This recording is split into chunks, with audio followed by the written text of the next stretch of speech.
पुरी जिला स्वेच्छासेवी सामाजिक संगठन the Bell Women's Club, State Bank of India और नाबार्ड मिलित आनुकूल्य रे विश्व महिला दिवस अवसर रे रक्तदान और चक्षुदान अर्पण शिविर चक्रतीर्थ रोड स्थित स्टेट बैंक हॉलिडे होम ठारे अनुष्ठित हो जाइछि। रक्तदान और चक्षुदान क्षेत्र रे कम भागीदारिता रही। ए क्षेत्र रे महिला मानकु आगो को आनिबा पाई दि बेल पक्षरु शिविर आयोजन करा जायतिला। एही शिविर रे 30 जन व्यक्ति चक्षुदान और 55 जन व्यक्ति रक्तदान करथिले। शिविर रे मुख्य अतिथि भावे अतिरिक्त जिलापाल शरद चंद्र बेहरा शिविर को शुभारंभ करथिले। सम्मानित अतिथि भावे नाबार्डर जिला उन्नयन परिचालिका सस्मिता पृष्टि, पुरी निमापड़ा केंद्र समवाय बैंक मुख्य कार्यनिर्वाही अधिकारी जोगदे अनुष्ठान एभली प्रयास को प्रशंसा करने सहित नारी माने सबु क्षेत्र रे भागीदारिता देखैबा और स्वावलंबी हेबा पई प्रयास करिबा आवश्यक बोली कहितिले।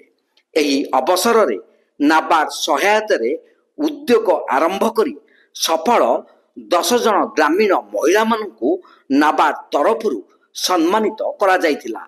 दि बेल अध्यक्ष सिद्धार्थ राय कार्यक्रम संपर्क रे सूचना देई महिला मानक सेवा मनोभाव प्रति एक समर्पित उद्यम बोली कहितिले। दिल्लीर 2 जन पर्यटक मोहित पावार और कस्तूरी श्रीवास्तव रक्तदान करथिले। शिविर को अनुष्ठान उपाध्यक्ष सुकांत पंडा परिचालना करथिले। दि बेल वोमेन क्लब संपादिका राजलक्ष्मी दास धन्यवाद अर्पण करथिले। शिविर परिचालन रे दि बेल वोमेन्स क्लब और यूथ क्लब सदस्य माने सहयोग करथिले। सुधांशु करंक रिपोर्ट, पुरी न्यूज। आज विश्व महिला दिवस उपलक्षे पुरीर अग्रणी स्वेच्छासेवी अनुष्ठान दि बेल पक्षरु एवं स्टेट बैंक एवं नाबार्डर सहायता रे आज ब्लड डोनेशन कैंप सहित चक्षुदान कार्यक्रम आयोजन कराई। कार्यक्रम महिला माने बहु संख्या रे नाम पंजीकृत करछंती। महिला माने स्वतः भावे ब्लड देवा एवं चक्षुदान करिबा यह आम देश का गर्व विषय। जो देश रे नारी माने आगे जाती निश्चित देशर सामग्रिक विकास हो पाए। धन्यवाद। जेहेतु आज वोमेन क्लब डे, आज वोमेन पालन महिला दिवस आज पालन करा जाउची। से पालन करा जाउची मु आज की 40 थर दे साइलेनी, ब्लड डोनेट कर साइलेनी। प्लस आज एते आग्रह लागुची जहा आज वोमेन डे रे आज मां मानन पय आज बहुत माने पछगुंचाई कि जो मां माने रही जाउचंती जानि परनांती आ जानि कि डरुचंती सब कथा रे आगधाडी रे आसीचंती। आज कल के मां माने बहुत आगधाडी के आसिलेनी। तेनु मु आहुरी कहूची आ मां माने केमदी अधिक रु अधिक आसी कि शामिल होंतु, आगधाडी रे आसंतु आ ब्लड दियंतु आ लोक को जीवन बंचातु।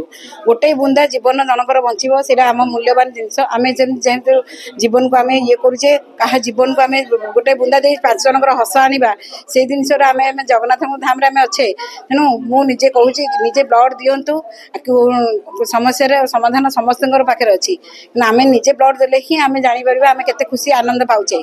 आज विश्व महिला दिवस उपलक्षे द बेल एवं स्टेट बैंक मिलित आनुकूल्य रे आज ब्लड डोनेशन कैंप आम एठारे कराउची। एठारे बहु संख्यक महिला आछंती एवं एहा एक नियारा कार्यक्रम। बहुत संख्यक सेवायत स्त्री लोक मध्ये आज आछंती महिला विश्व महिला दिवस उपलक्षे रक्त देवा पेका।